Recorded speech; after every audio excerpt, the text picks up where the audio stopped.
Magandang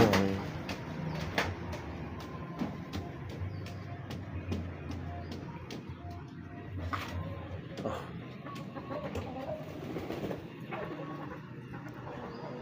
magandang hapon guys. So ngayon kita ko sa inyo yung mga nagawa, mga latest na update ng ginagawang kwarto, So yan na nga guys, natapos na nila ikabit yung pinto at saka nagpalitan na sa loob.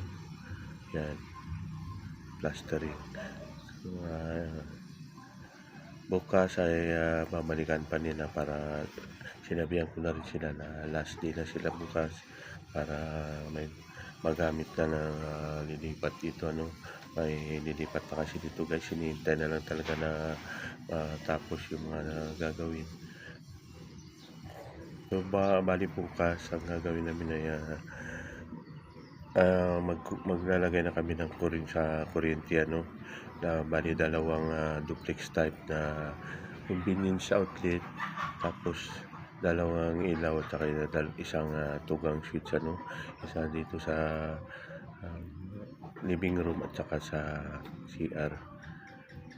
So yan lang guys, yun na yung bali 6 na araw lang yata guys, upang 7 bukas na ginawa itong kwarto, guys. Yan,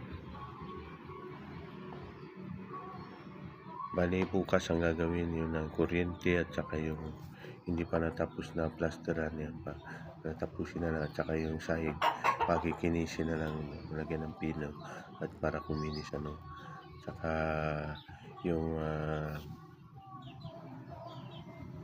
sa labas yung washing area para maganda yung pag maglalabas sila, may bubong. So yun lang guys, maraming salamat ulit sa inyong panunod sa aking mga video,